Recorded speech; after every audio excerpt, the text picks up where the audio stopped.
नमस्कार साथियों, आप सभी का स्वागत है मेरे YouTube चैनल पर। हम बात कर रहे हैं जीवन रेखा के बारे में। किस प्रकार इसके नए नए तरीके हर हाथ में आपको देखने को मिल सकते हैं, किस तरह से रेखा निकल सकती है, किन चीजों को यह बताती है, उनके बारे में हम चर्चा कर रहे हैं। उसी के साथ में जो जीवन रेखा का विषय है,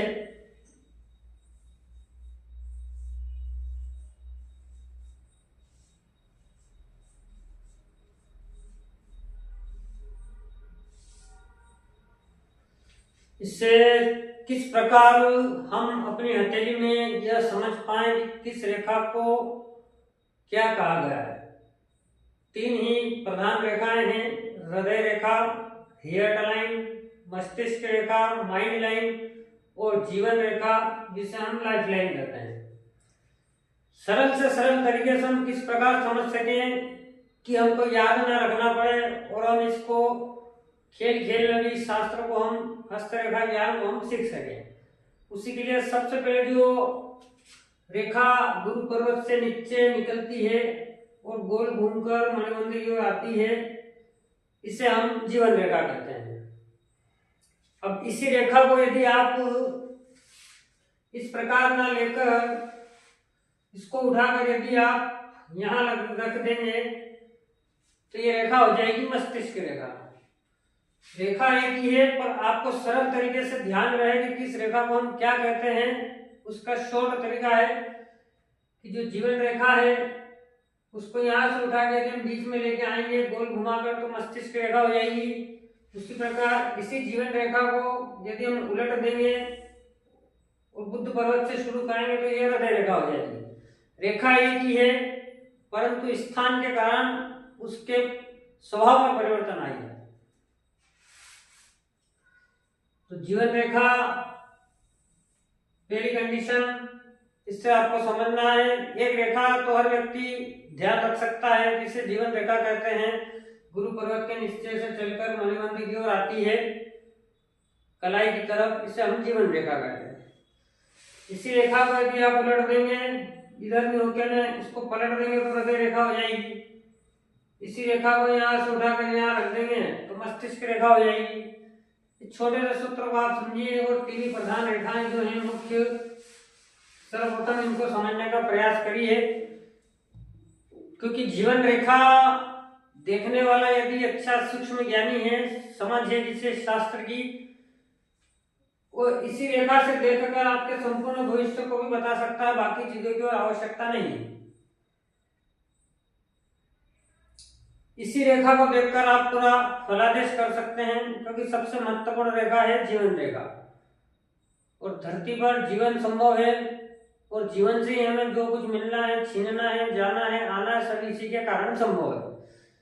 किस किस एज में, किस किस आयु में हमें क्या ऑब्स्टेकल्स आएंगे, कब तक हमारा जीवन गरीबी में रहेगा, किस आयु के बाद हमारा उत्थान होगा, सब चीजें जो है इसके अंतर्गत निहित होती है।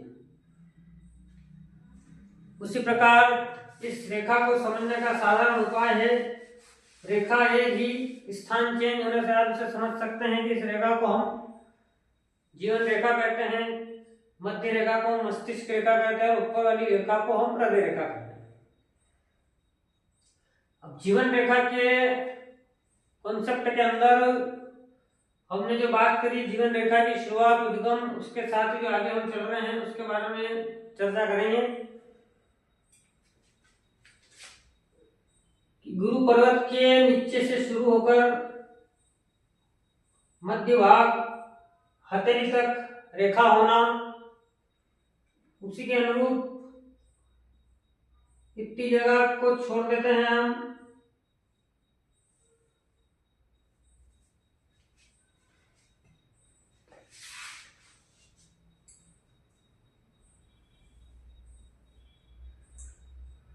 मानो जीवन रेखा ऐसी दिखाई पड़े कि बीच में कुछ रास्ता दिखे आपको, कुछ गैप दिखे, उसी के अनुसार इस गैप के आगे फिर रेखा वैसे की वैसे पुनः सुचारू रूप से दिखाई पड़े। इस रेखा यदि आपकी हथेली में है, इस पे हमें विचार करना होगा, अपनी बुद्धि लगाना पड़ेगी कि रेखा हमें क्या दर्शा रही है। अपने ज्ञान से, अपने विवेक से, तर्क से जितना आप समझने की कोशिश करेंगे शास्त्र को, इन रेखाओं को, तो उतनी जल्दी आप सीख पाएंगे। मानो ऐसे दिखाई पड़े कि अधूरी मध्य भाग तक रेखा दिखाई पड़े, बीच में इसके जो जगह हो, रिक्त स्थान, गेप हम इसे कहते हैं, उसके बाद सुचारू रूप से रेखा चलती हुई नजर आती है।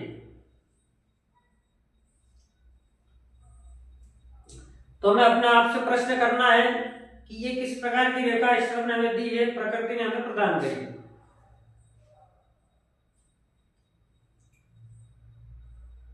जन्म से लेकर इसकी जो आयु है, आयु गणना भी हम सिखाएंगे सप्तमांश पद्धति से, 7 का भाग देकर।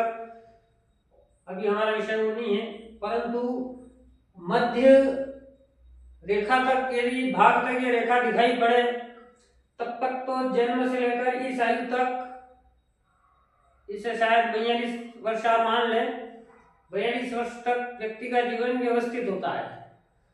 इसके आगे यदि यह रेखा नजर नहीं आती है, तो ये जो भी समय है, 7 वर्ष या 14 वर्ष, ऐसा व्यक्ति मृत्यु तुल्य कष्ट इस जीवन में उसे भोगना है।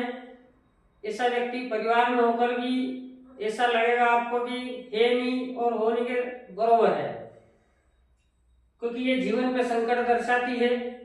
कब तक? जब तक यह रेखा आपको रिक्त दिखाई पड़ती है।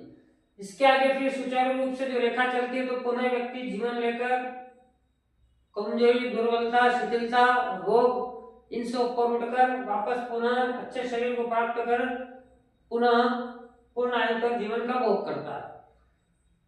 अर्थ इतना है समझाने का, जहां जहां रेखा में दोष होगा, ऑब्स्टैकल्स होंगे, वहां वहां आपको जीवन में तकलीफ देखने को मिलेगी।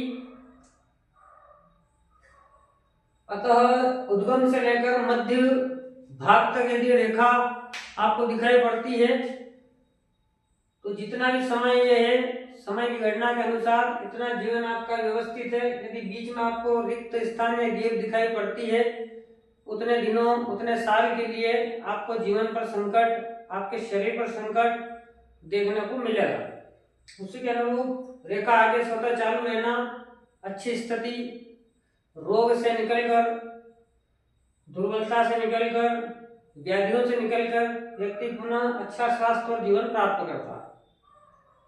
जहां तक यह रेखा नहीं दिखाई पड़ेगी, यह आपको कष्ट और नष्ट दोनों प्रदान करने वाली है।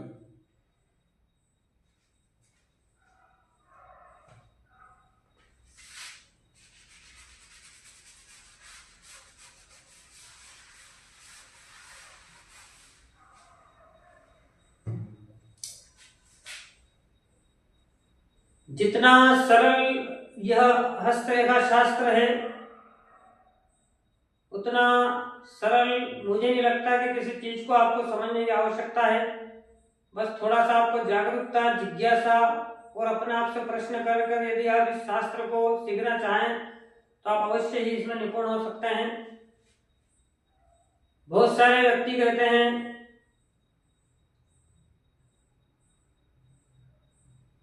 कि शास्त्र का ज्ञान होने पर भी, नॉलेज होने पर भी हम अच्छे ज्योतिषियों के पास जाते हैं, अच्छे देखने वालों के पास जाते हैं, पर कुछ होता नहीं है।